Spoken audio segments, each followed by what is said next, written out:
Bueno, vamos a dar a continuación a la clase de propiedades físicas y estructuras de compuestos orgánicos.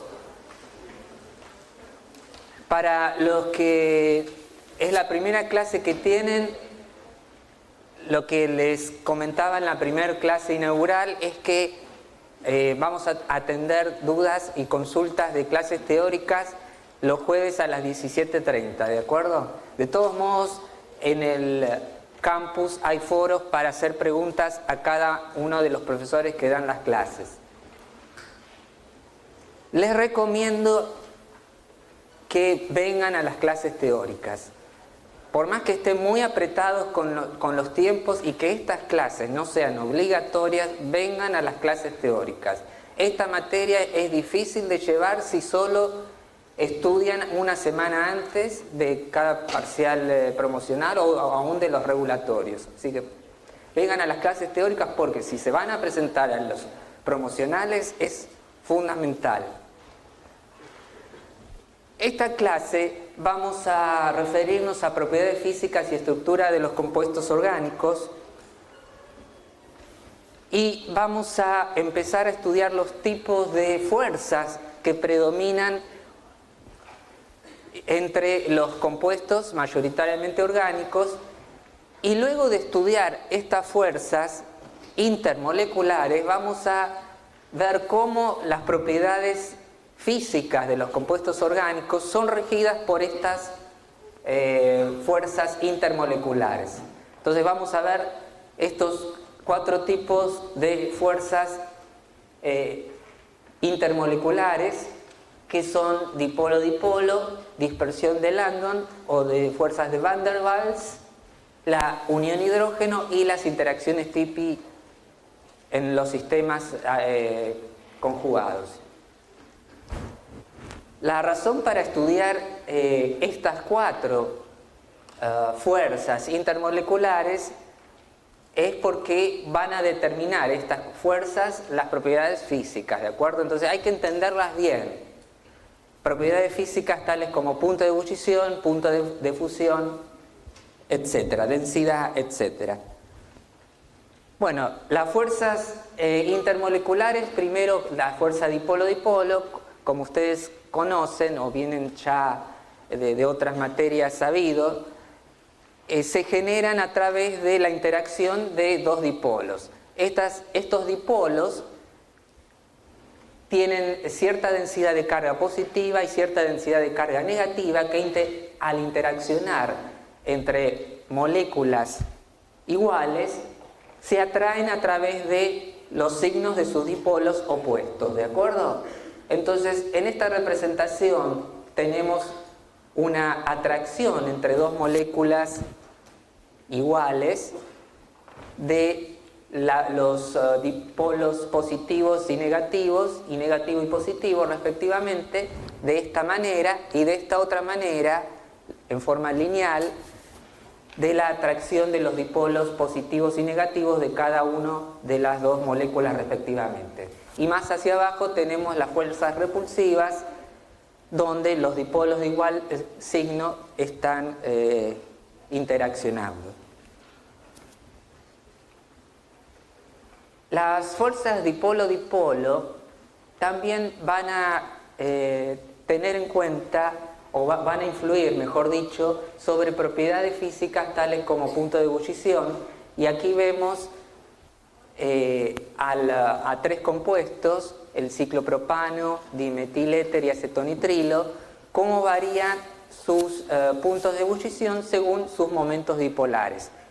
Y lo que se observa es que al aumentar los momentos dipolares de las moléculas en cuestión, aumentan los puntos de ebullición.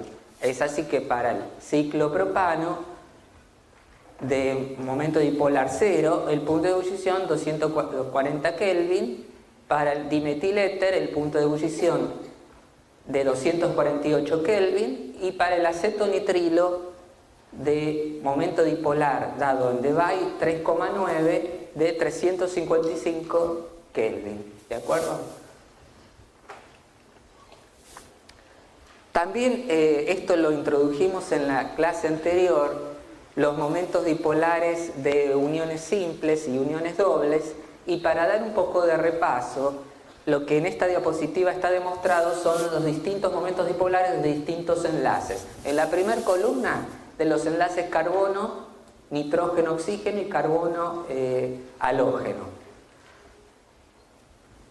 Vemos que a medida que aumenta la diferencia de electronegatividad entre los átomos, tal es el caso carbono-nitrógeno, la unión simple, y carbono-oxígeno, aumenta el momento dipolar. Es así que para la unión carbono-nitrógeno es 0,22 de Weis y carbono-oxígeno 0,86 de Weis, siendo el oxígeno más electronegativo que el nitrógeno. Y luego vemos en la serie de los halógenos una tendencia que ya la explicamos en la clase anterior. Para la unión simple carbono-flúor, carbono-cloro y carbono-bromo y carbono-iodo, los momentos dipolares son elevados y parecería que no siguieran el orden de diferencia de electronegatividad entre los átomos carbono y halógeno. ¿Y cómo explicamos esta cuestión según la clase anterior? ¿Qué es lo que dijimos? Que siendo el momento dipolar expresado como una productoria carga por distancia, al ser el flúor un átomo muy chico, la distancia carbono-flúor es más pequeña, es más corta que la distancia carbono-cloro y consecuentemente el momento dipolar de esa unión resulta ser más chico. ¿Sí? En esta otra columna, entonces para el carbono-flúor es 1,51 de Weis, y para el carbono-cloro 1,56 de Weis, cuando uno esperaría algo inverso, es decir, el momento dipolar para la unión carbono-flúor más grande que el momento dipolar para que la unión carbono-cloro. Análogamente en la otra columna tenemos los momentos dipolares de enlaces simples y dobles, carbono-nitrógeno, carbono-oxígeno doble enlace y carbono-nitrógeno doble enlace, siendo el momento dipolar de la unión carbono-nitrógeno triple enlace mayor que el momento dipolar de la unión doble carbono-oxígeno, aún siendo el oxígeno más electronegativo que el nitrógeno. ¿Cómo explicamos esta observación? Digamos que tenemos que prestar atención a estos momentos dipolares porque cuando compongamos los momentos dipolares de una molécula, los momentos dipolares globales de una molécula, vamos a tener que sumar a los momentos dipolares individuales, ¿de acuerdo? Entonces, ¿cómo explicamos esa situación? Que la unión carbono triple enlace nitrógeno tuviera mayor momento dipolar que la unión doble carbono oxígeno. Muy bien, la hibridación, tanto el carbono como el nitrógeno en la unión triple carbono-nitrógeno están hibridados o hibridizados sp, ¿de acuerdo? Y mientras que en la unión doble carbono-oxígeno, tanto el carbono como el oxígeno están hibridados sp2 y ya dijimos en la clase anterior que los orbitales sp tienen mayor carácter electronegativo que los orbitales sp2. De hecho, dijimos que a mayor carácter S, mayor carácter de electronegativo del orbital. ¿De acuerdo? El orbital sp, ¿qué carácter S tiene? ¿Qué porcentaje de carácter S tiene? 50%, el sp2 33% y el sp3 25%. Bueno, acá lo que estamos mostrando son los momentos dipolares globales de distintos compuestos, no ya de las uniones individuales, sino de distintas moléculas, como el amoníaco, el agua, el acetona, el acetonitrilo, etc. Y lo que sabemos, que ustedes ya lo saben de otros cursos, es que los momentos dipolares moleculares resultan de la suma algebraica de los momentos dipolares individuales de cada una de las uniones, ¿de acuerdo? En el nitrógeno, ¿cómo está hibridado o hibridizado el átomo central? El nitrógeno ¿qué hibridación tiene? sp3. Acá el oxígeno en el agua, sp3. El oxígeno en la acetona, sp2. Y el carbono, sp2. El momento dipolar en el agua es de 1,9 de Weiss y en el amoníaco de 1,5 de Weiss. Y en el acetonitrilo el momento dipolar es 3,9 de Weiss. ¿Por qué este momento dipolar es tan elevado en el acetonitrilo? Una puede ser porque el momento dipolar individual de la unión carbono-nitrógeno triple enlace es muy elevado debido al carácter, el gran carácter S del nitrógeno, y otro es porque es una molécula absolutamente lineal, por lo cual los momentos dipolares están dirigidos en una misma dirección y sentido. Acá, en esta parte de abajo de la diapositiva, tenemos los momentos dipolares del clorometano, triclorometano y tetracloruro de carbono. Lo que observamos que para el tetracloruro de carbono el momento dipolar molecular es igual a 0, ¿sí? ¿Cuál es la explicación de esto? Que los 4 momentos dipolares individuales de las uniones carbono-cloro están dirigidos hacia los vértices de un tetraedro, ¿de acuerdo? Y por lo tanto se van a cancelar. No se cancelan en el cloroformo y tampoco se cancelan en el monoclorometano. En la parte más derecha de la diapositiva, hacia abajo, está el 1,2-dibromo eteno. Tiene un momento dipolar de 1,9 de Weiss y es un alqueno que es un alqueno cis, ¿de acuerdo? Entonces estos alquenos, los alquenos cis, a diferencia de los alquenos trans simétricos, van a tener un momento dipolar distinto de 0. Entonces eso va a influenciar en las propiedades físicas cuando comparemos alqueno cis y alqueno trans. El alqueno cis, por lo general, va a tener un punto de ebullición superior que el respectivo alqueno trans, ¿sí? Y eso es porque en el alqueno trans los momentos dipolares individuales se van a cancelar, mientras que en el alqueno cis es evidente que la suma de los momentos dipolares individuales es distinto de 0. ¿De acuerdo? ¿Sí? Perdón, ¿el cis tiene menor punto? No. El cis tendría que tener mayor punto de ebullición que su análogo trans, ¿sí? Entonces fíjense que ya algo estamos aprendiendo de las propiedades físicas y correlacionando las fuerzas intermoleculares y las fuerzas moleculares que gobiernan a cada compuesto orgánico con sus propiedades físicas. Bueno, acá tenemos de nuevo otra diapositiva simbolizando la atracción y la repulsión de los dipolos en moléculas tales como el monoclorometano, y aquí debajo está cómo se simboliza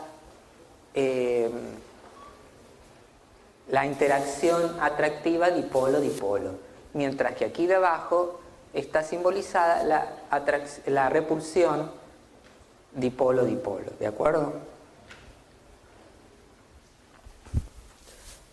Pasamos a estudiar otro tipo de fuerza molecular o fuerza intermolecular que va a tener relevancia en la determinación de las propiedades físicas de los compuestos.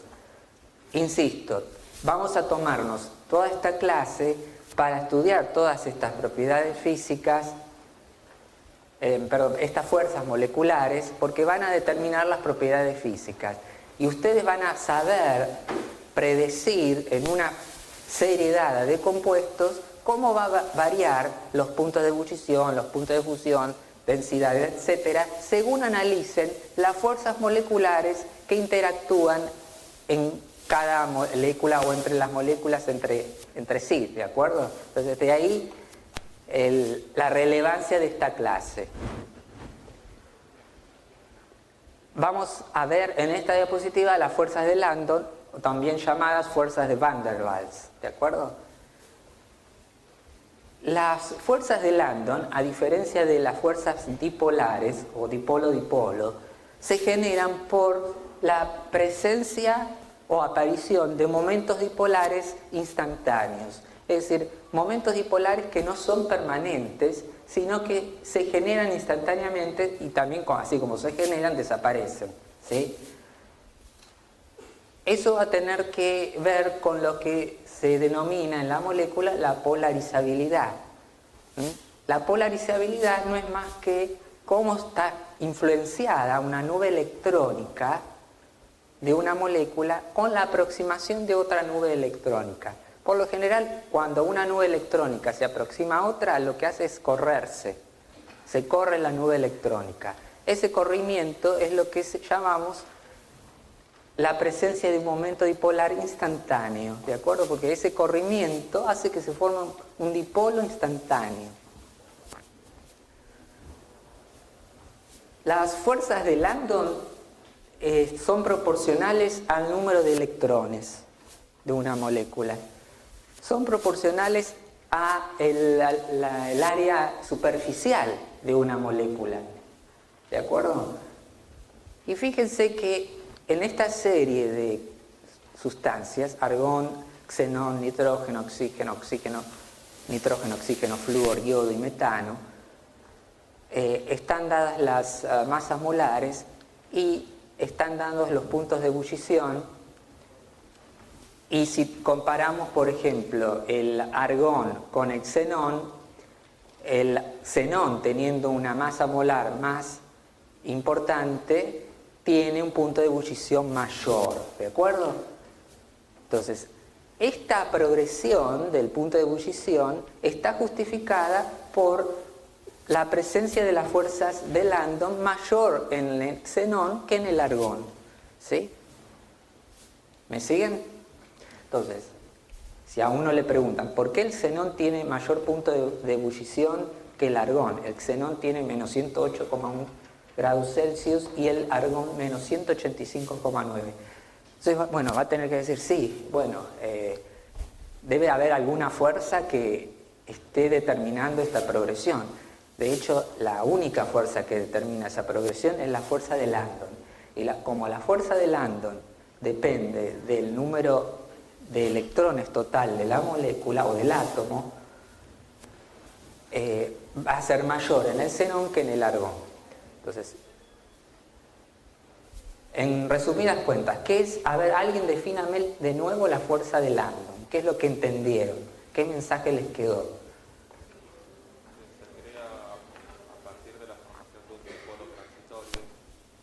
Muy bien. Lo que me dicen acá es que se crea a través de la formación de un dipolo transitorio, ¿sí? Es decir, cómo una nube electrónica se ve influenciada por otra. ¿Se entiende, sí o no? En esta progresión, nitrógeno-oxígeno es lo mismo.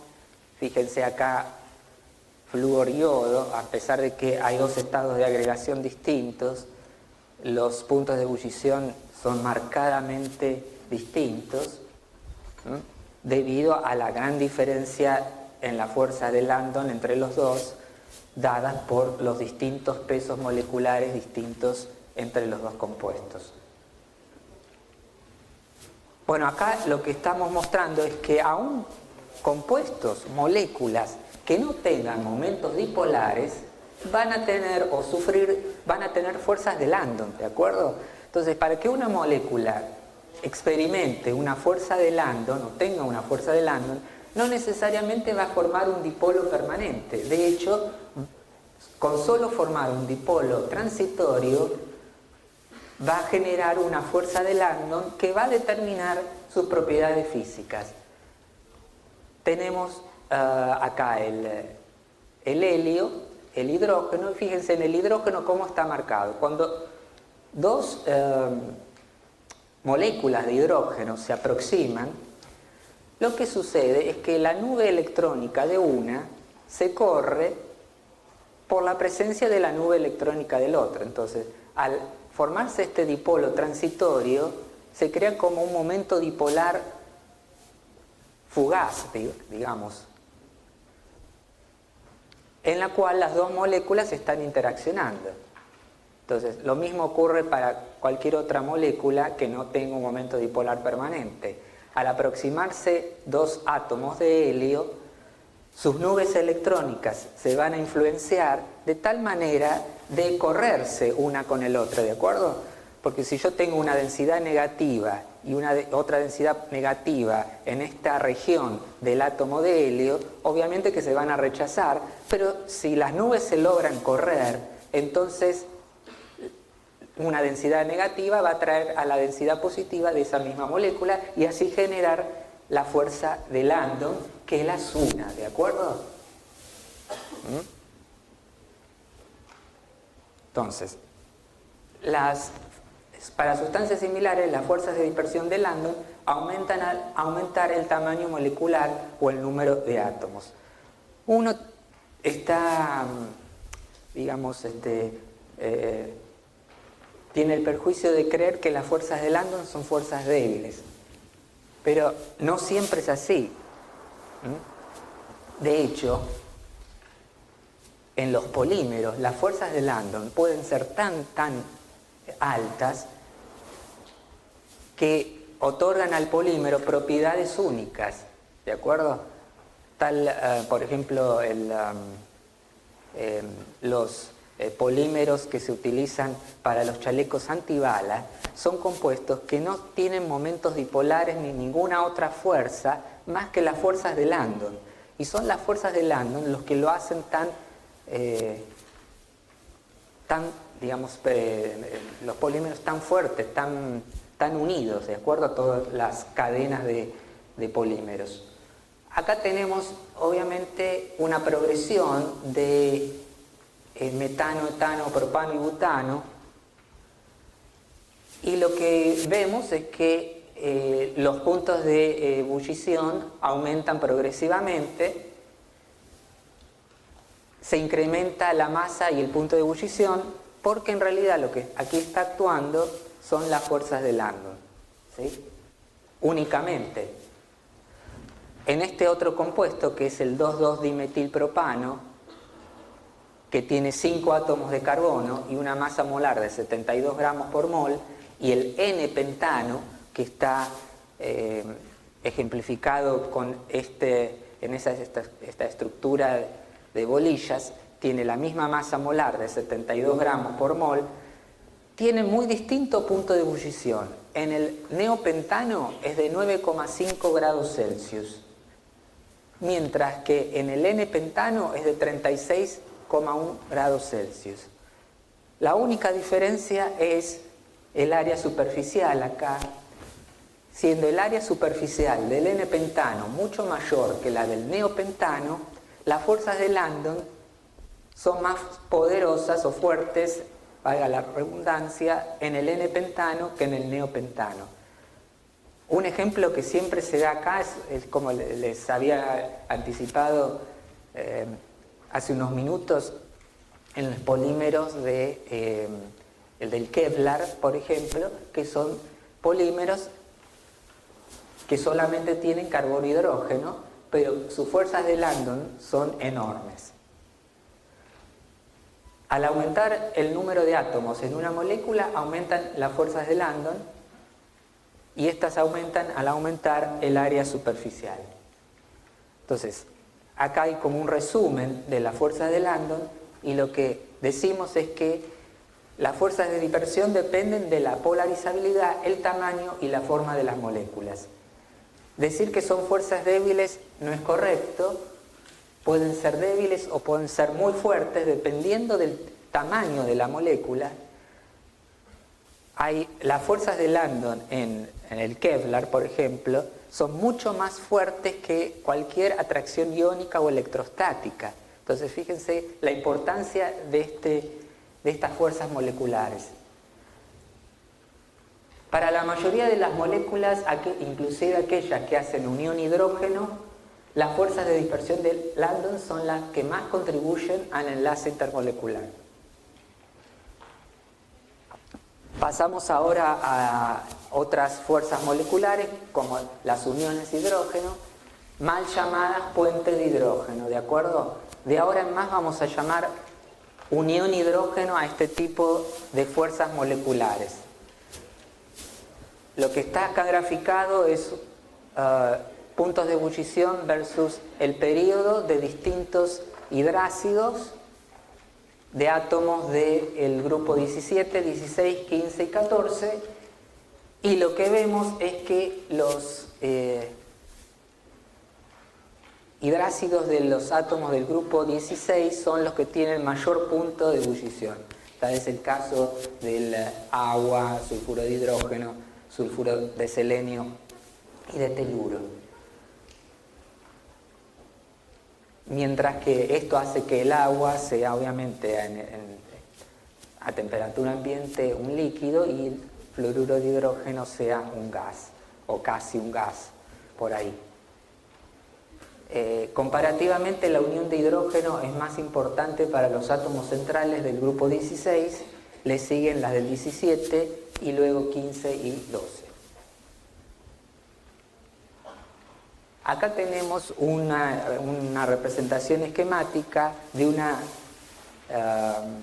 serie de uniones hidrógenos en las cuales la bolilla más chica corresponde a un hidrógeno y la roja a un heteroátomo que puede ser nitrógeno, oxígeno, azufre, etc. Siempre en estos casos hay en la unión hidrógeno siempre hay un átomo aceptor y un átomo donor, ¿de acuerdo? Hay un átomo que acepta la unión hidrógeno y el hidrógeno que es el donor de hidrógeno, ¿de acuerdo? Muchas veces en una misma molécula puede actuar de ambas formas, donora y aceptora de hidrógeno. Y ahora vamos a ver los casos. Acá vemos uniones hidrógenos en el metanol y lo que podemos observar que el metanol con su oxígeno y sus dos pares de electrones libres puede actuar como un donor o un aceptor de hidrógeno, ¿de acuerdo? Él dona el hidrógeno del hidrógeno hidroxílico y acepta un hidrógeno porque hay dos pares de electrones libres. Por cada par de electrón libre podría aceptar una unión hidrógeno, ¿de acuerdo? Entonces, el metanol es un donor y un aceptor de uniones hidrógeno. Análogamente, en el amoníaco, con su par de electrones libres sobre el nitrógeno, ¿en qué orbital está el par de electrones libres del nitrógeno? Del nitrógeno del amoníaco. ¿En qué orbital está el par de electrones libres del nitrógeno del amoníaco? En un orbital sp3.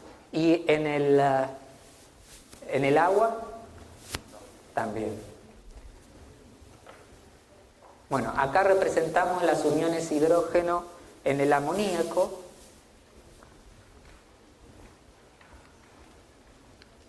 Y acá vemos una unión hidrógeno en el ácido acético, donde una molécula de ácido acético actúa tanto como donora y como aceptora de hidrógeno, ¿de acuerdo?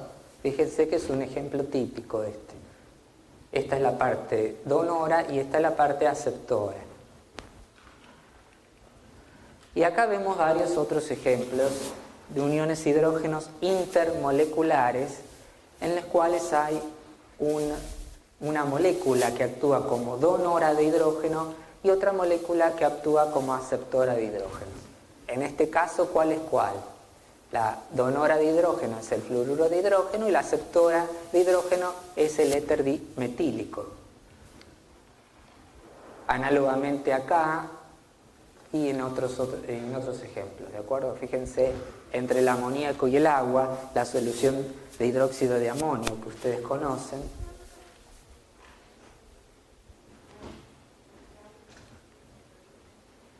Y acá tenemos otras uniones hidrógeno que son interesantes de rescatar, moléculas que son distintas con heteroátomos, oxígeno, fósforo, etc. Como resumen, vamos a decir que las uniones hidrógeno intermoleculares incrementan los puntos de ebullición y también los de fusión. Entonces esto es algo importante de visualizar, ¿de acuerdo? Cuando haya una unión hidrógeno en el sistema, seguro que su punto de ebullición va a estar influenciado por esta fuerza molecular. Si la unión hidrógeno es posible entre soluto y solvente, esto aumenta la solubilidad resultando muy soluble o totalmente soluble. La unión hidrógeno causa la pérdida de idealidad en gases y soluciones, apartándose de las leyes clásicas. Esto lo estudiaron y lo van a estudiar en físico-química. Cambia los espectros de absorción, lo vamos a estudiar nosotros en espectroscopía ultravioleta, y afecta equilibrios que vamos a ver, se denominan de tautomerización, la conformación de las moléculas y las estructuras y reactividad. Acá definimos que una molécula que provee un hidrógeno polar para la unión hidrógeno es llamada donora, mientras que una molécula que provee el sitio rico en electrones al cual el hidrógeno es atraído se denomina aceptora. Bueno, acá visualizamos como en la diapositiva cuál es la aceptora y cuál es la donora.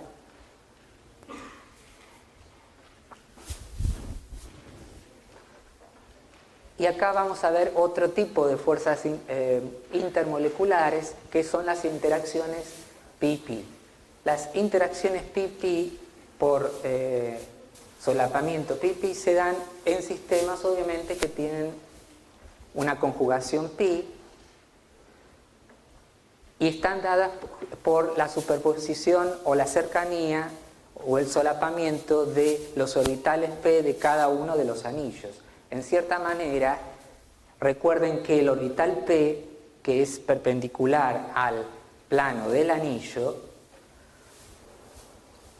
tiene un lóbulo donde hay un 50% de probabilidad de encontrar el electrón y el otro lóbulo donde hay un 50% de probabilidad también de encontrar el electrón.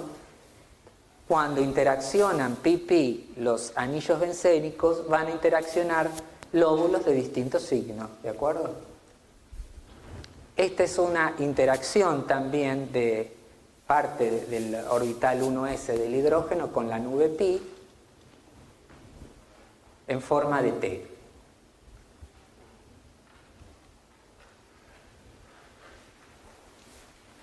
Bueno, ahora que vimos fuerzas intermoleculares, vamos a aplicar todos estos conceptos a el estudio de las propiedades físicas de los compuestos orgánicos, tales como punto de ebullición, punto de fusión, densidad, etc. Y lo que vamos a tratar de hacer es de racionalizar estos conceptos según las propiedades, las fuerzas moleculares. Vamos a ver la variación según el peso molecular en una misma serie homóloga. Vamos a ver la variación del punto de ebullición y de fusión según la simetría y ramificación de una molécula, variación según la insaturación e igual número de carbonos y según las formaciones de unión hidrógeno. Acá estamos mostrando que para una misma serie carbonada homóloga, serie homóloga se denomina aquella serie de una misma familia donde se incrementa el número de átomos de carbono, pero de una misma y única familia. Pentano, hexano, heptano, octano, nonano, los puntos de ebullición se incrementan a lo largo de la serie, al igual que los puntos de fusión. ¿Cuál es la explicación de esta tendencia? ¿Qué fuerzas moleculares están actuando? Las fuerzas de Landon. Las fuerzas de Landon van a aumentar a medida que aumenta el número de átomos de carbono, ¿de acuerdo? En una misma familia. Acá tenemos o vemos la progresión de los puntos de ebullición de los alcanos según el número de átomos de carbono creciente. Y hay una progresión ascendente según aumento el número de átomos de carbono. Acá lo que observamos es un gráfico de punto de fusión versus número de átomos de carbono de una serie de alcanos, de una misma serie homóloga. Para estudiar cómo progresa, mejor dicho, los puntos de fusión en una serie homóloga, lo que hay que estudiar es cómo se reordenan estos compuestos en una red cristalina, ¿sí? Eso significa cómo se reordenan en el estado sólido. Porque el punto de fusión es el pasaje de un estado sólido a un estado líquido, entonces debo conocer cuál es la disposición en la red cristalina. Lo que se observa es algo particular, sobre todo en lo que se denomina los homólogos inferiores de la serie, y es en la que los alcanos con número de átomos de carbono par poseen mayor o casi igual punto de fusión que los alcanos con número impar de átomos de carbono. Fíjese qué importante esto. Es decir, me está diciendo que para los homólogos inferiores de los alcanos, los puntos de fusión de los compuestos con número de átomos de carbono par son mayores o casi igual que los puntos de fusión de los alcanos con número de átomos de carbono impar que les siguen, ¿sí? La razón de eso es porque los alcanos con número de átomos de carbono par se pueden ordenar mejor en la red cristalina, sobre todo en los homólogos inferiores, que los alcanos con número de átomos de carbono impar. Acá vemos un alcano de átomo de carbono impar, que es el butano, y en el estado sólido, en cristalino, el butano se puede arreglar de esta manera, muy conveniente, apilando moléculas de butano y disminuyendo la energía del estado cristalino. Los alcanos con número de átomos impar les cuesta más ordenarse, ¿de acuerdo? Fíjense que la progresión dice que, sobre todo, bueno, en esta primera serie de alcanos, el número de átomos par, de dos átomos, tiene mayor punto de fusión que el de 3. Para el de 4 y 5 uno esperaría menor el de 4 y mayor el de 5, sí, ese es el caso, pero miren cómo salta para el número de átomos de carbono par. Del de impar al par hay un salto muy importante que está dado por la mayor estabilidad de la red cristalina del alcano en el estado sólido con número de átomos de carbono par respecto del alcano en el estado sólido con número de átomos de carbono impar. ¿Se entendió esto? Y acá vemos la progresión ya de esta manera simbolizada y donde es más claro y evidente qué importancia tiene la estabilidad de la red cristalina para los alcanos con número de átomos de carbono par respecto de los alcanos con número de átomos de carbono impar. Algo que les puede aparecer en algún examen que si no se acuerdan después no saben de dónde sacarlo, es que los cicloalcanos tienen mayor punto de ebullición que los alcanos con igual número de átomos de carbono. El ciclopropano, los cicloalcanos son la línea blanca, los alcanos la línea roja. El ciclopropano tiene mayor punto de ebullición que el propano. Ciclobutano más que el butano, ciclopentano más que el pentano y así sucesivamente. Y acá debajo está ejemplificado con más detalle esa progresión.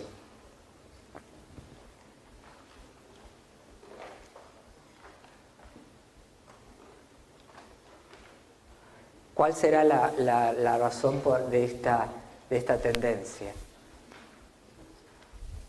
Es una pregunta.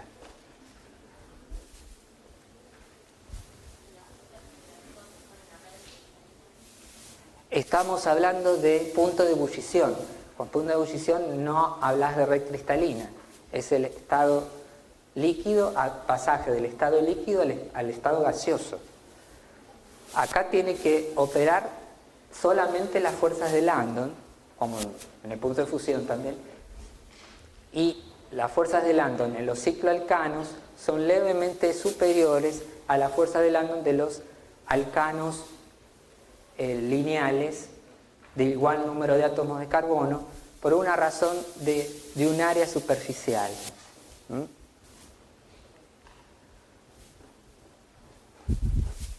Todas estas analogías que vamos haciendo, les sugiero que las anoten, porque yo las digo y en algún momento van a aparecer en algún examen.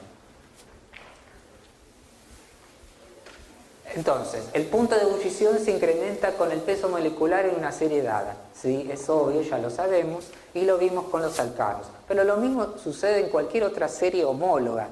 En la serie homóloga de los alcoholes, de los ácidos carboxílicos y de los éteres, ¿de acuerdo?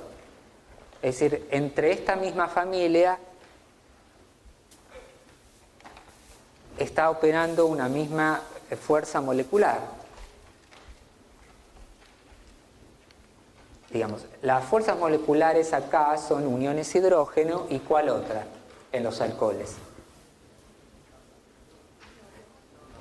Las fuerzas de Landon, pero en realidad lo que determina la progresividad en los puntos de ebullición son las fuerzas de Landon, ¿de acuerdo? Aumentando el área superficial causa un aumento de las fuerzas de Landon, dice al pie de la diapositiva.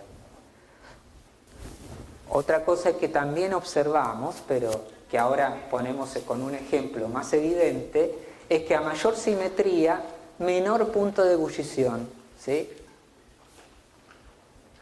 Pareciera un concepto contradictorio, pero es así, porque a mayor simetría es menor el área superficial. Pentano y neopentano, 1-pentanol y 3-pentanol. Fíjense que esto está operando en cualquier familia, este concepto. Fíjense que es importante. Ya pueden predecir en compuestos de una misma familia, alcoholes, éteres, epóxidos, lo que fuera, cómo va a progresar el punto de ebullición de una misma familia y con un mismo número de átomos de carbono. Acá tenemos un 1-pentanol y un 3-pentanol, y lo que se ve es que en el 1-pentanol el punto de ebullición es de 137 Celsius, mientras que en el 3-pentanol es de 115 Celsius. Entonces, al pie de la diapositiva dice que cuanto mayor es la forma en barra de una molécula, mayor es la probabilidad de alinearse y mayores son las fuerzas de Landon.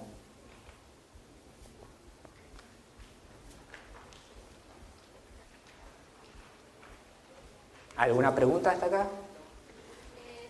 Sí.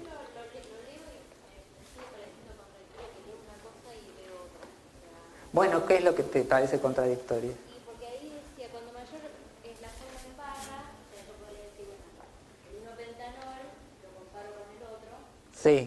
Y dice, cuanto mayor es la forma en barra, mayor la probabilidad de alinearse y unirse. Mayor son las fuerzas de Landon. Claro. ¿Y por qué tiene mayor punto de ebullición? Porque a mayor fuerzas de Landon es más difícil, cuanto más interactúa algo por cualquier fuerza que vos establezcas, es más difícil separar a las moléculas en un mismo estado. El punto de ebullición es el pasaje del estado líquido al estado gaseoso. En el estado gaseoso, las moléculas están todas separadas, ¿de acuerdo? Todas separadas. Mientras que en el estado líquido están asociadas. Esa es la definición de un estado líquido y de un estado gaseoso. Bueno, no. ¿Lo entendiste? Sí, lo venía entendiendo perfecto de repente. pasa, suele pasar, no hay problema. Hagan todas las preguntas que necesiten. Sí.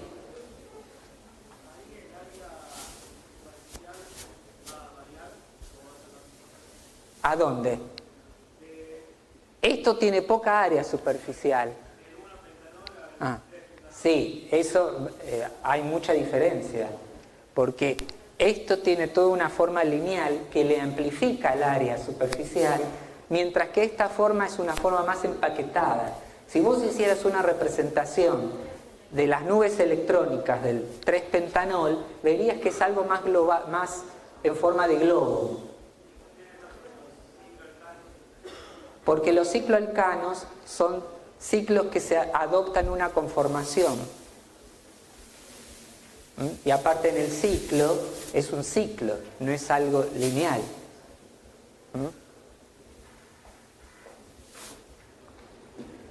Acá tienen que acostumbrarse a preguntar, ¿de acuerdo?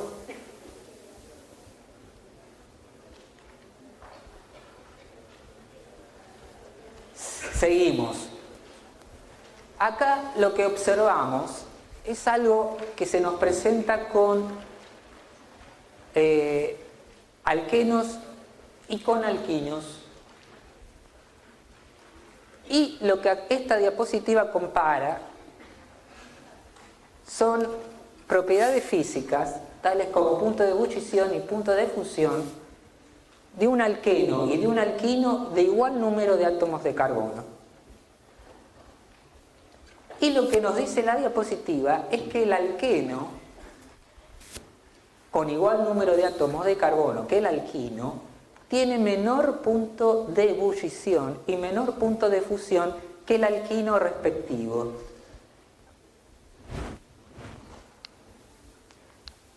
Es así como el propeno tiene un punto de ebullición de menos 48 grados Celsius y el propino de menos 23. El punto de fusión de menos 185 para el propeno y menos 102 para el propino. ¿Sí? Primero, pregunta. Reconocen que esto es un alqueno y esto es un alquino, ¿no? Bueno. Está bien, hay que... No, puede ser que todavía no lo llegaran a ver en la clase de problemas. Bueno, ¿cómo explicamos esto? Por las nubes electrónicas, generan una densidad negativa más grande y hay más fuerza del horno. Por las hibridaciones y el momento dipolar. Acá me dicen algo importante, el momento dipolar. Acá es un ejemplo donde para los alquenos y alquinos terminales, el momento dipolar hace una diferencia. El momento dipolar en un alquino terminal es más grande que en un alqueno, por más que los dos sean pequeños, muy chiquitos, ¿sí? Pero en un alquino el momento dipolar es más grande que en un alqueno terminal. ¿Sí? ¿Por qué? Porque obviamente la hibridación es distinta y al estar hibridado sp, el alquino, el carbono del alquino, tiene mayor carácter S, mayor carácter electronegativo el orbital, por lo tanto el momento dipolar tiene que ser un vector de magnitud mayor. Análogamente para el 1-buteno y el 1-butino. Ahora, supónganse que yo tuviera que comparar el 1-butino con el 1-buteno y con el 1-butano. Yo comparo 1-butino, 1-buteno y N-butano. ¿Cómo se les ocurre a ustedes o cómo pueden racionalizar o predecir la variación del punto de ebullición?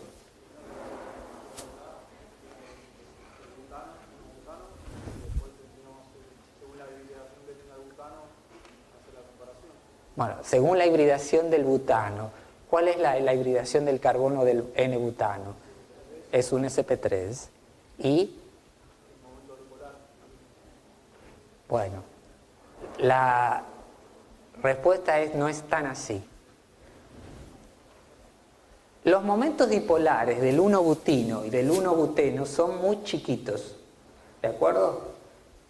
Pero le gana el momento dipolar del 1-butino al 1-buteno. Pero cuando uno tiene que comparar todas las fuerzas, tiene que concentrarse en todas las fuerzas que actúan en un compuesto, que son, en esta serie, alcano, alqueno y alquino, van a actuar, ¿qué fuerzas? Las fuerzas de Landon y los momentos dipolares si los hay. En las fuerzas de Landon, ¿quién es el que tiene más fuerzas de Landon? El N-butano.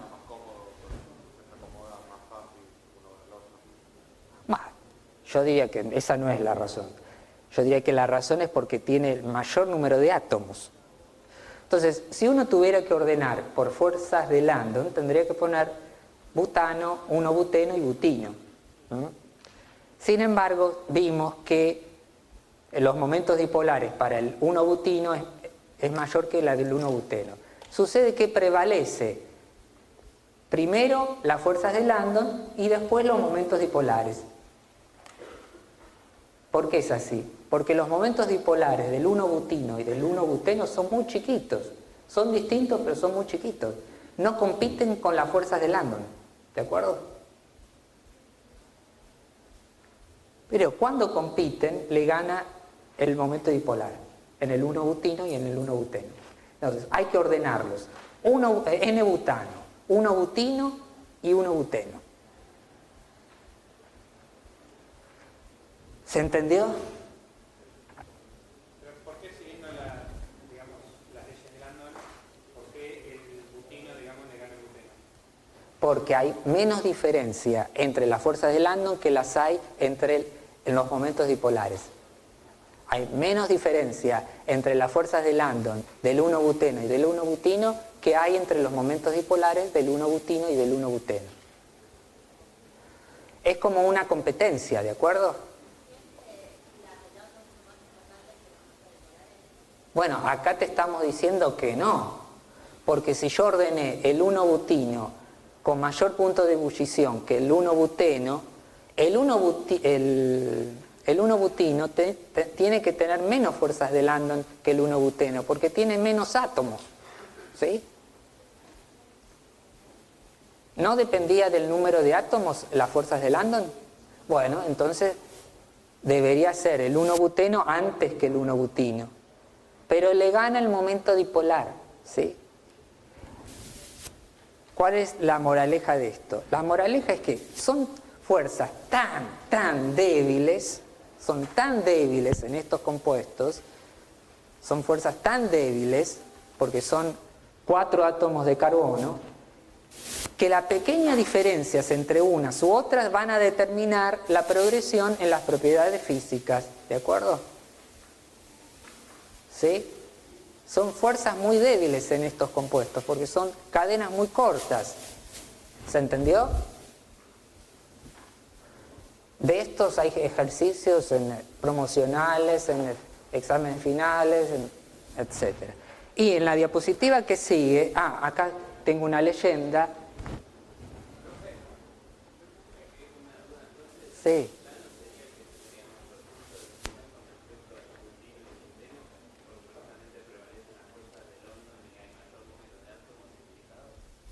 ¿Podés de nuevo preguntar que no te escuché bien?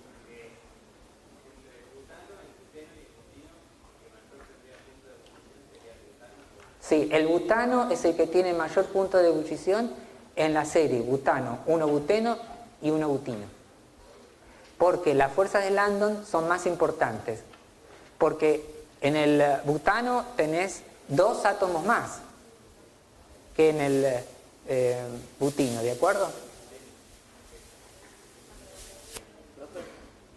Acá veo que dice, ahora cuando pase, dice menos 6 buteno más 8 butino. Y ahí dice butano 0. Quedan perdidos todos. ¿Dónde dice eso? ¿sí? Y volvemos atrás, el butino tiene más 8. A ver.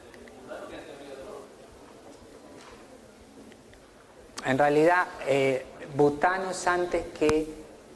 El butano tiene mayor punto de ebullición que el butino. Debe estar mal la diapositiva acá.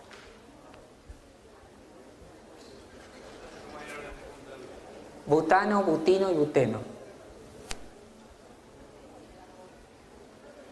En una misma serie homóloga, para hidrocarburos lineales, el punto de ebullición y fusión aumentan, hagan silencio por favor, aumentan al aumentar el número de átomos de carbono.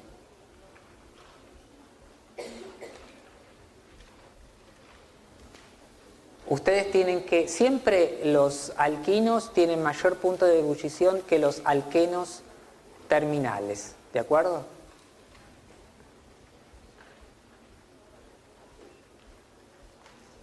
Acá lo que vemos es dos estados de agregación, gas y líquido, y obviamente que los estados de agregación tienen en cuenta el número de átomos de carbono y las fuerzas de Landon. Para toda esta serie homóloga son todos hidrocarburos saturados.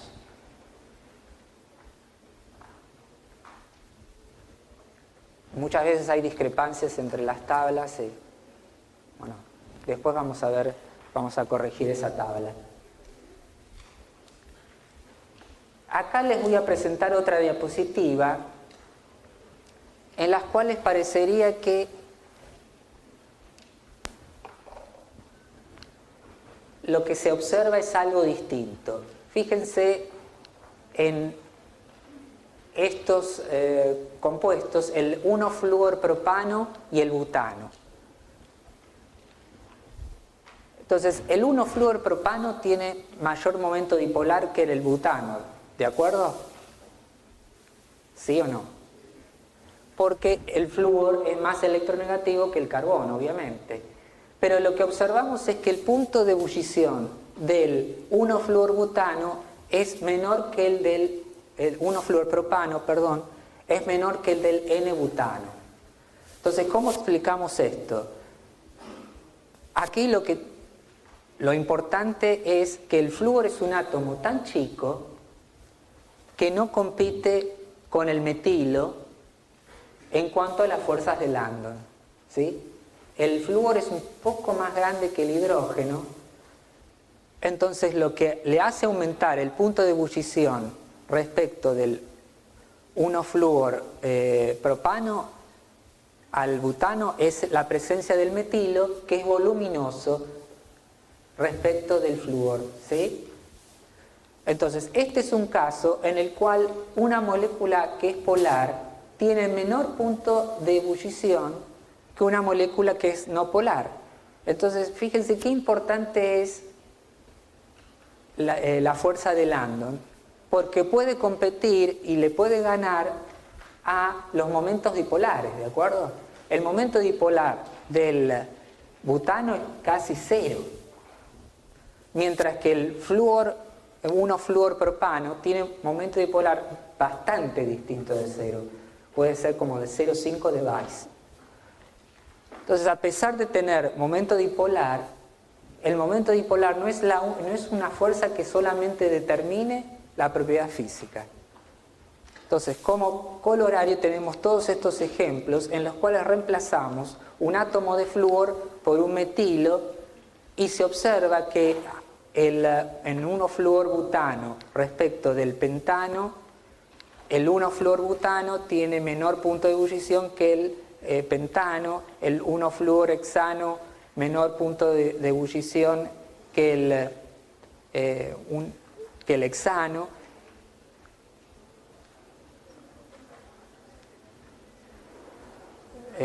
Y así sucesivamente. Es decir, una molécula polar no necesariamente tiene mayor punto de ebullición que una molécula no polar. Entonces, ¿cuál es la moraleja de esto? La moraleja es que hay que analizar. Hagan silencio, por favor. que hay que analizar bien la estructura del compuesto para determinar qué fuerzas van a interactuar. Entonces, el tamaño, el momento dipolar, uniones hidrógeno, etcétera, van a contribuir a determinar la progresión en las propiedades físicas. Entonces, ojo con esto, porque en el caso del flúor es un átomo muy pequeño, un poco más grande que el hidrógeno, y puede cambiar totalmente la cuestión. Sin embargo, si yo pongo en vez de flúor cloro, el cloro ya no va a competir en tamaño con el metilo, ¿de acuerdo? Entonces, en el cloro es evidente que los compuestos clorados van a tener un momento dipolar importante también, pero le van a ganar a punto de ebullición que, respecto de los hidrocarburos respectivos, ¿sí?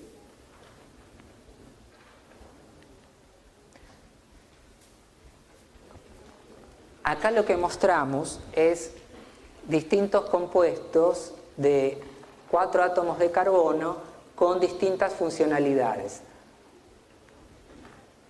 Acá tenemos el 2-metil 1-buteno, la 2-butanona, el 2-butanol y el ácido propiónico, y lo que vemos que los puntos de ebullición se incrementan a lo largo de la serie.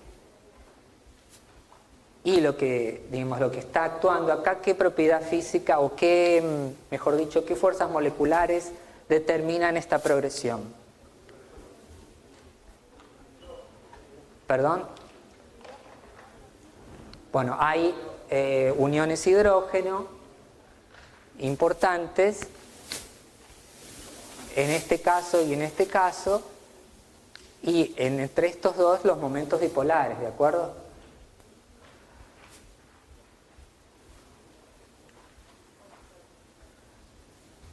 En esta tabla lo que vamos a estudiar es la progresión, mejor dicho, entre punto de ebullición y uniones hidrógeno.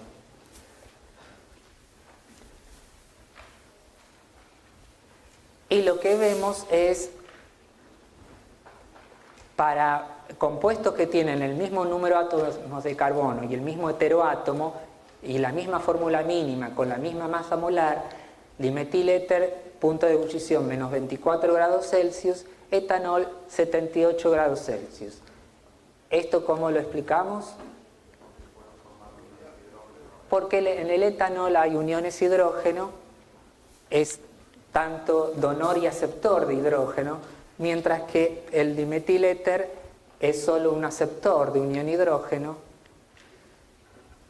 Si luego pasamos a el propanol y el dietiléter lo mismo, fíjense en esta progresión que es interesante.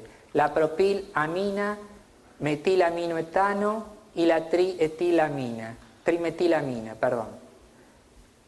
Los tres compuestos tienen igual masa molar, 59 gramos mol.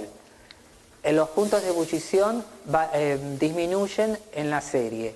Para la propilamina es 48 grados Celsius, para la metiletilamina 37, y para la trimetilamina 3 grados Celsius.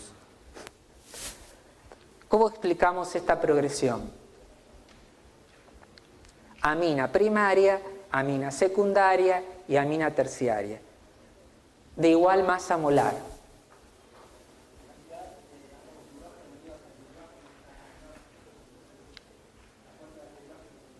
Claro, vos tenés uniones, las aminas son donoras y aceptoras de uniones hidrógeno, ¿de acuerdo?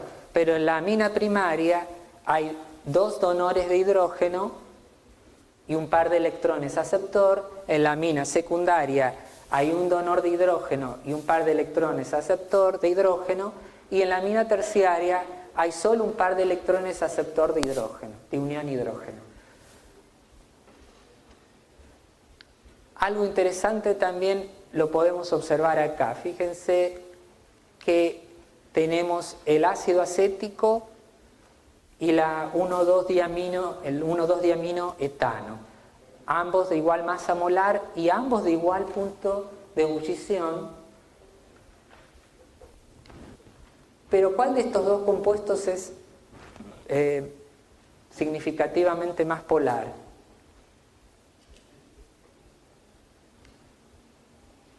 ¿Cuál de estos dos les parece que tiene un momento dipolar más importante? Ambos tienen el mismo punto de ebullición. El ácido acético, ¿de acuerdo? Pero entonces, ¿por qué tienen igual punto de ebullición?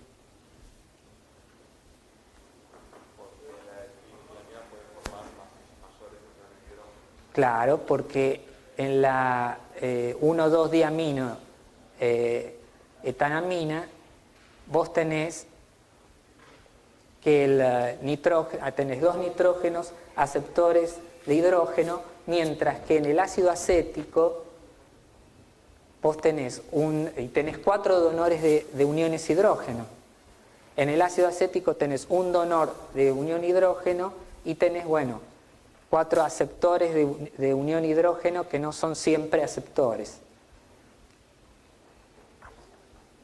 A mayor capacidad de formar unión hidrógeno, mayor es el punto de ebullición. Entonces, esas dos cosas se compensan en el ácido acético y en la 1,2-diamino etanamina. Compensan respecto del momento dipolar, ¿de acuerdo?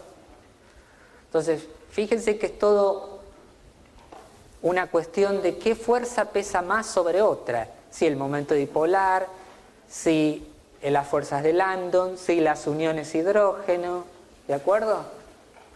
Entonces, vimos ejemplos en donde hay que analizar con cuidado la participación de una u otra fuerza. Entonces, todo este trabajo se lo van a tener que tomar ustedes cuando tengan que analizar cómo progresan o varían los puntos de ebullición o fusión en una misma serie, ¿de acuerdo? Entonces, hay que saber y conocer las fuerzas moleculares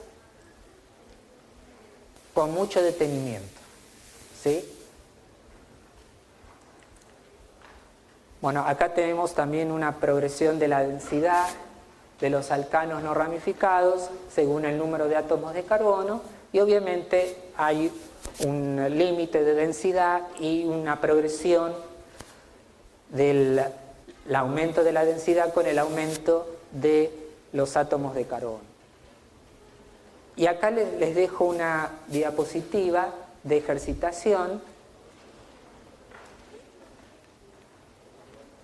Lo que quiero que observen acá es lo que ya habíamos anticipado para alquenos cis y alquenos trans. Lo que sí me voy a detener acá un momento para tanto estudiar los puntos de ebullición como los puntos de fusión. Entonces, los puntos de ebullición, ¿cómo varían de un alqueno cis respecto de su alqueno trans?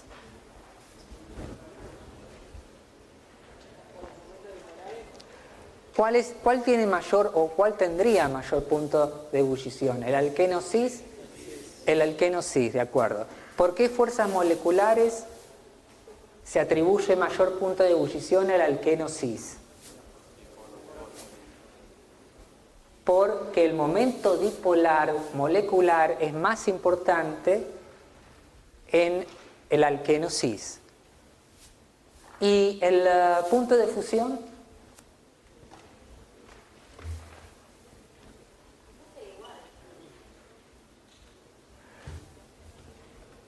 Anoten en los cuadernos. Para analizar punto de fusión,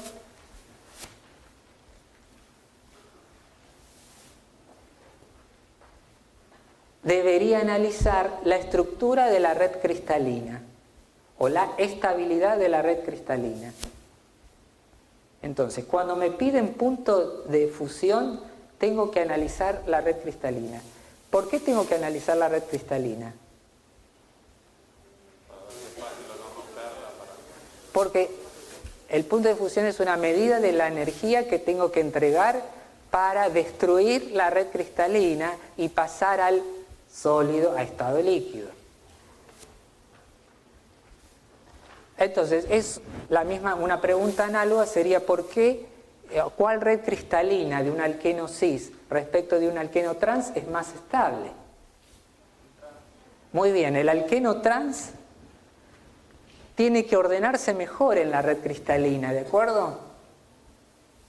Que el alqueno cis. Porque tiene una simetría que uno la podría ordenar mejor. A ver si está en la próxima diapositiva. No. El alqueno trans tiene mejor simetría para ordenarse que el alqueno cis. El alqueno cis se tiene que poner uno por arriba del otro, como una silla. Mientras que el alqueno trans puede formar una red sin superponerse ningún doble enlace. ¿De acuerdo?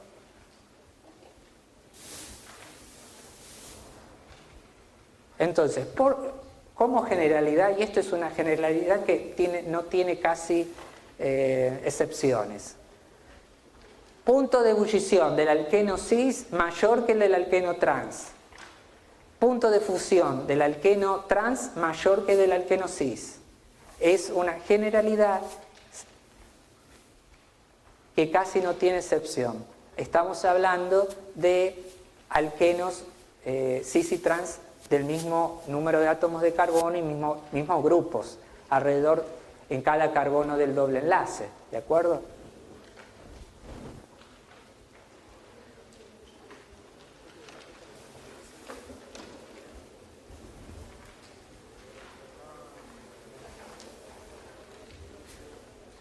Haciendo un repaso de lo que hasta ahora vimos.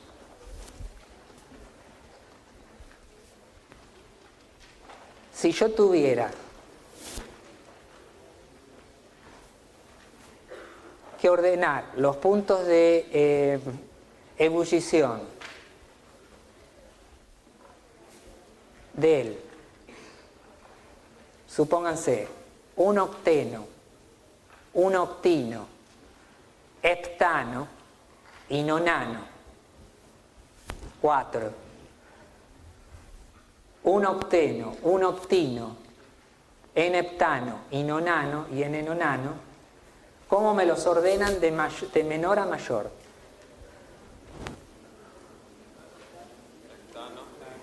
Heptano, octeno,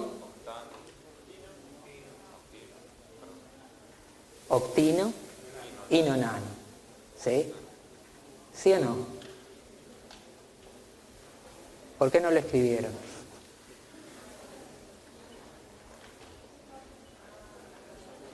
Si yo tengo que ordenar los puntos de ebullición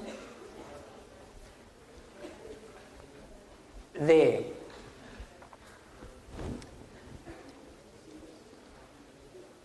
dos pentanol, N-butanol, 1 pentanol y 3 hexanol, ¿cómo los ordeno? ¿De menor a mayor? Sí, de menor a mayor.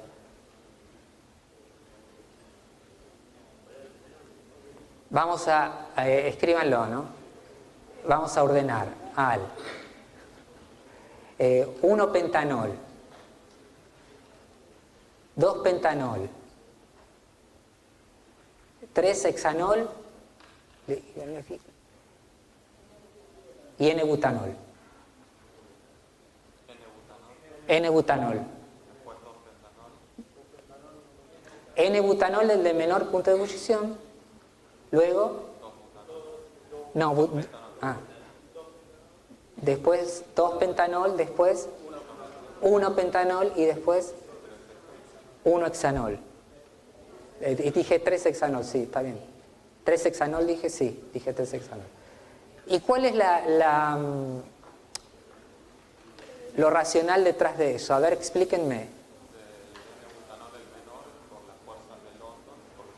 Primero, son todos alcoholes, ¿de acuerdo? Entonces todos van a ser uniones hidrógeno. No hay duda de eso. Entonces las uniones hidrógeno es como que algo común entre todos la serie esa. ¿De acuerdo? Entonces lo que hay que inspeccionar ahora son las fuerzas de Landon.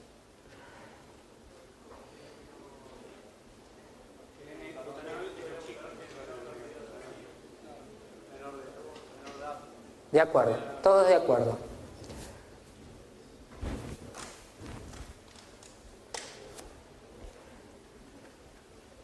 Después tengo, supónganse, no, les iba a hablar de una serie carbonada ahora. Sí. Claro, acá me preguntan para la grabación por qué el 2-pentanol tiene menor punto de ebullición que el 1-pentanol. ¿Qué respondemos?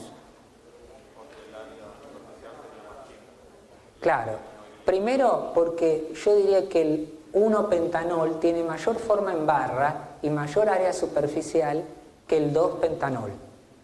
Ambos tienen el mismo número de átomos, así que por ahí no lo podés agarrar. Entonces, para las fuerzas de Landon, lo más importante es primero el número de electrones que tiene, es proporcional al número de electrones de la molécula, que es proporcional al número de átomos. Luego lo que es importante es cuán simétrico o asimétrico es. Cuanto más simétrico, peor es para el punto de ebullición. Cuanto menor forma de barra tiene, más bajos son los puntos de ebullición y de fusión. Y vimos algunas progresiones, algunos casos particulares, como los de los alquenos comparados con los de los alquinos.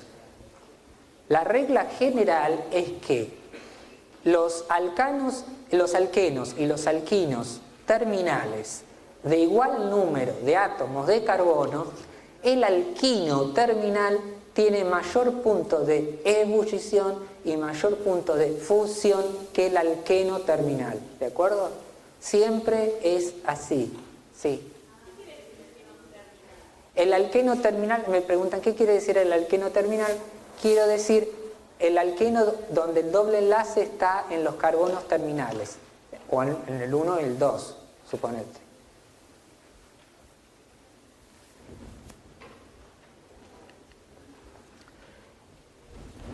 Después, para ver algo de solubilidad, lo que tenemos que tener en cuenta es que para un sólido cristalino, para solubilizar un sólido cristalino, tengo que romper la estructura cristalina del sólido, para lo cual, si el sólido cristalino es un sólido iónico, debo romperlo con una molécula de carácter iónico. En un sólido cristalino, el agua es un disolvente apropiado para interrumpir las interacciones electrostáticas entre los iones positivos y negativos que conforman a la red cristalina. Para lo cual hay que hidratar en este caso los iones, y si utilizamos un solvente distinto del agua, solvatarlo. Un disolvente que es no polar no va a lograr disolver un sólido iónico cristalino, puesto que el soluto, el disolvente no polar, no va a poder interrumpir las interacciones electrostáticas entre los iones que componen al sólido cristalino. Es obvio, ¿de acuerdo? Mientras que un disolvente no polar va a poder disolver fácilmente a un sólido no polar, puesto que va a poder interactuar de una manera que ya conocemos. ¿De qué manera va a poder interactuar este disolvente no polar con el sólido no polar? Mediante fuerzas intermoleculares de Landon, ¿de acuerdo? Como ustedes saben, la regla que hay que respetar es que lo semejante disuelve a lo semejante. Un sólido polar iónico tiene que ser disuelto por un disolvente polar, y un sólido no polar por un disolvente no polar.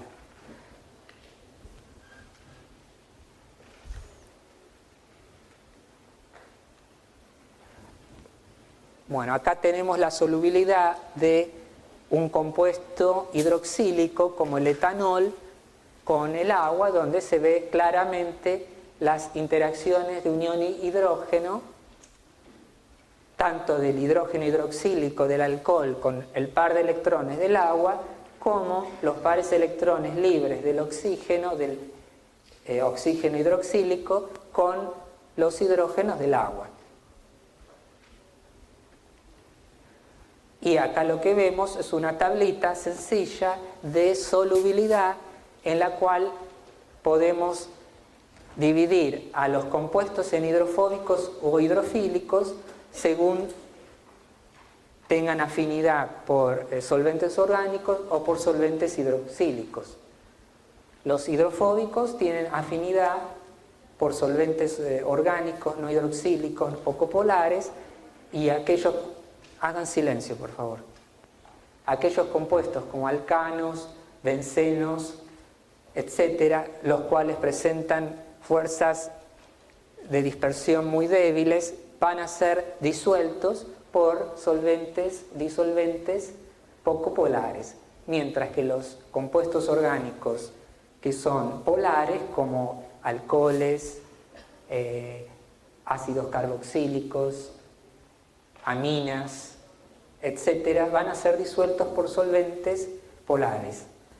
Por lo general la regla es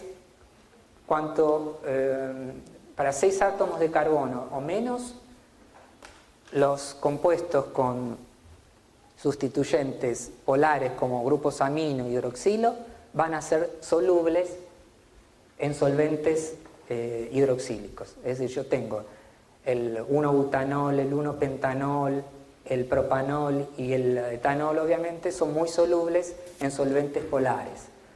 Cuando aumento el número de átomos de carbono en una serie homóloga, aun si tiene funcionalidades polares, hace que se disminuya la solubilidad.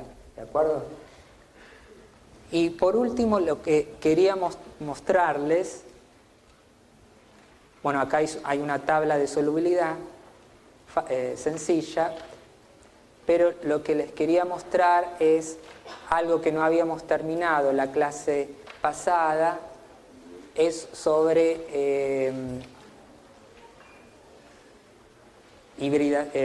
resonancia.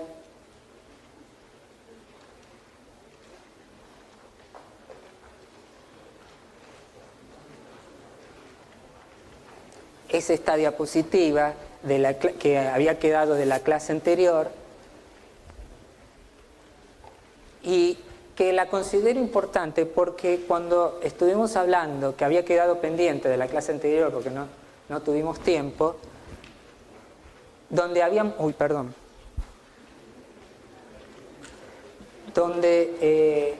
habíamos hablado de resonancia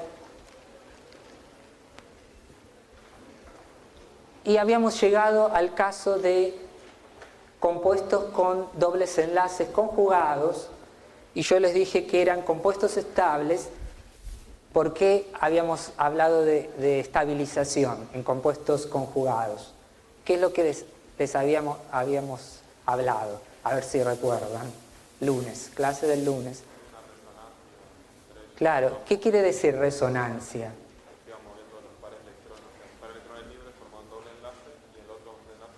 Claro, que cuando hay dobles enlaces alternados con enlaces simples, el corrimiento o circulación de electrones es importante y eso hace que se baje la energía del sistema. Y al bajar la energía del sistema lo hace más estable, ¿de acuerdo?